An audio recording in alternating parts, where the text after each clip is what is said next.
एक दिन भीष्म पितामह ने महामुनि पुलस्त जी से पूछा कि क्या कारण था कि जिससे विंध्य पर्वत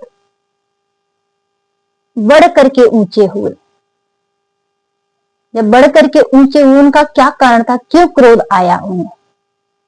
तब पुलस्त जी ने कहा कि सूर्य और चंद्रमा जो हैं वो प्रतिदिन यानी उदय के समय और अस्त के समय मेरु गिरिराज की परिक्रमा करते हैं। और मेरु गिरिराज की परिक्रमा करते एक दिन की बात है कि विंध्याचल ने देखा और देख करके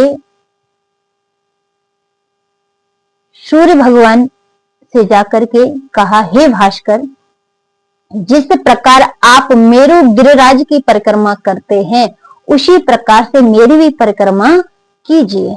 यह सुन करके सूर्य ने गिरिराज विंध्याचल से कहा, मैं अपनी इच्छा से मेरु की परिक्रमा नहीं करता हूं।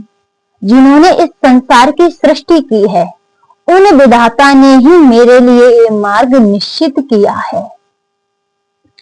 उनके ऐसा कहने पर विंध्याचल को सहसा क्रोध आ गया और क्रोध में आकर के वो सूर्य चंद्रमा का मार्ग रोकने लगा, बढ़ने लगे। जब पर्वतराज बढ़ने लगे सभी देवताओं ने जाकर के गिरिराज विंध्याचल को रोकने का प्रयास किया, किंतु उन्होंने देवताओं की बात नहीं मानी। जब देवताओं की बात नहीं मानी तब सभी देवता मिल करके महर्षि अगस्त्य के पास पहुंचे और कहा, हे मुनिवर, शैलराज विंध्य क्रोध के वशीभूत हो करके सूर्य चंद्रमा का मार्ग रोक रहा है, नक्षत्रों का मार्ग रोक रहा है, आप कोई कृपा करें हम पर।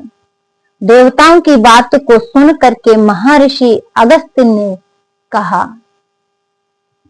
कि आप हमारे साथ चलें और देवताओं को साथ लेके विंध्याचल पर्वत के पास पहुंचे और आदर पूर्वक कहते हैं कि हे पर्वतराज श्रेष्ठ, मैं दक्षिण दिशा में जाने के लिए आपसे मार्ग चाहता हूं और जब तक मैं लौट कर ना आऊं तब तक तुम नीचे ही रहना और नीचे रह करके मेरी प्रतीक्षा करना। मुनिवर की बात मान करके पर्वत श्रेष्ठ ने वैसा ही किया। महर्षि अगस्त्य दक्षिण दिशा से आज तक न लौट कर नहीं आए, इसी कारण विंध्याचल पर्वत अब तक नहीं बढ़ता है।